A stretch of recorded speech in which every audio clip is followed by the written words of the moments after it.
नमस्कार दोस्तों। हमारी आज की कहानी लोभ का घड़ा।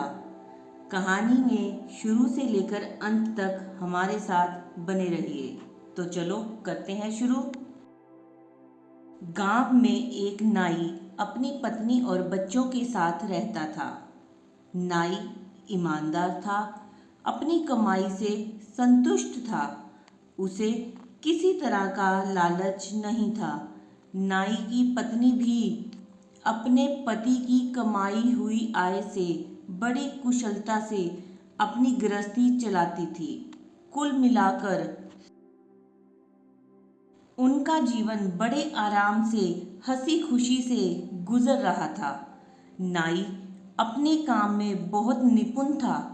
एक दिन वहां के राजा ने नाई को अपने पास बुलवाया और रोज उसे महल में आकर हजामत बनाने को कहा।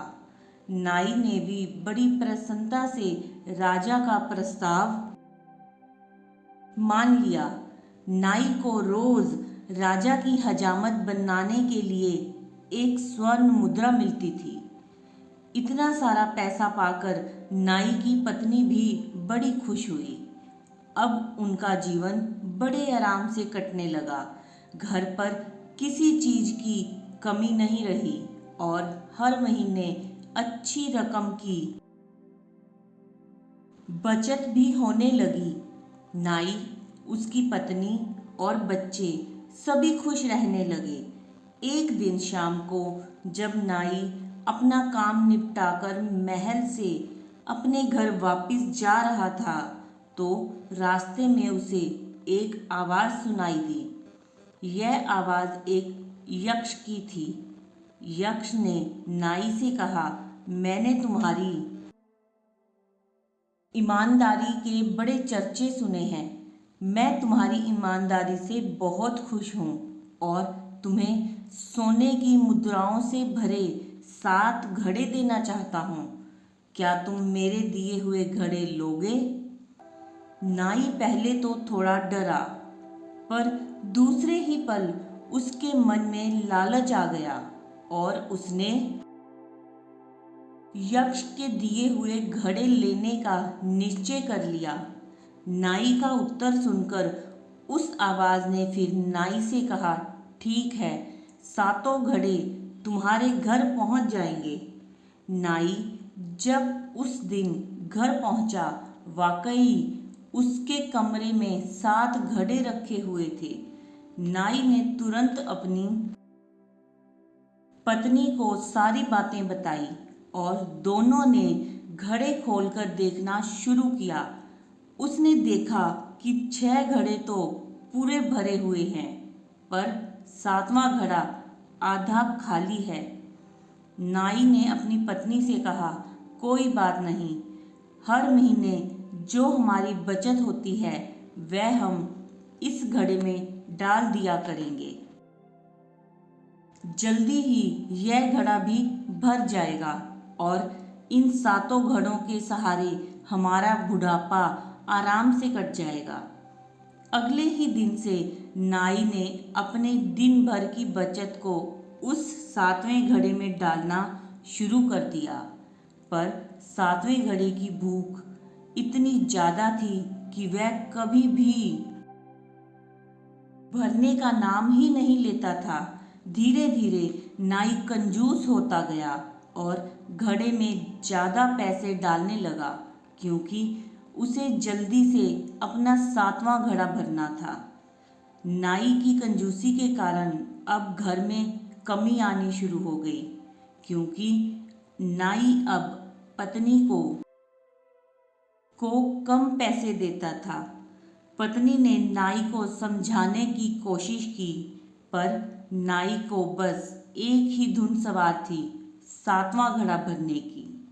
अब नाई के घर में पहले जैसा वातावरण नहीं था। उसकी पत्नी कंजूसी से तंग आकर बात बात पर अपने पति से लड़ने लगी। घर के झगड़ों से नाई परेशान और चिड़चिड़ा हो गया। एक दिन राजा ने नाई से उसकी परेशानी का कारण पूछा। नाई ने भी राजा से कह दिया अब महंगाई के कारण उसका खर्चा बढ़ गया है। नाई की बात सुनकर राजा ने उसका मेहनताना बढ़ा दिया, पर राजा ने देखा कि पैसे बढ़ने से भी नाई को खुशी नहीं हुई। वह अब भी परेशान और चिड़चिड़ा रहता था। एक दिन राजा ने नाई से ही पूछ लिया कि कहीं उसे यक्ष ने 7 घड़े तो नहीं दे दिए। नाई ने राजा को सारी बात बता दी और 7वें घड़े के बारे में सब सच सच बता दिया। तब राजा ने नाई से कहा कि 7 घड़े यक्ष को वापस दे दो, क्योंकि 7वां घड़ा साक्षात लोभ है, उसकी भूख कभी नहीं मिटती। नाई को सारी बात समझ में आ गई। नाई ने उसी दिन घर लौटकर 7 घड़े यक्ष को वापस कर दिए। घड़ों के वापस जाने के बाद नाई का जीवन फिर से खुशियों से भर गया था। यह कहानी हमें बताती है कि हमें कभी लोभ नहीं करना चाहिए। भगवान से हम सभी को अपने कर्मों के अनुसार चीज़ें दी हैं। हमारे पास जो है हमें उसी में खुश रहना चाहिए। अगर हम लालच करें तो 7वें घड़े की तरह उसका कोई अंत नहीं है। तो दोस्तों, हमारे जीवन की शांति बिगड़ने के कारणों में सबसे बड़ा कारण है लोभ। शांति से बैठकर सोचिएगा, अन्यथा इसे एक कहानी समझकर जाने दीजिएगा। तो ये कहानी लोभ का घड़ा आपको कैसी लगी कमेंट्स में ज़रूर बताएं। हमारी वीडियो को लाइक करें, शेयर करें, चैनल को सब्सक्राइब करें। धन्यवाद।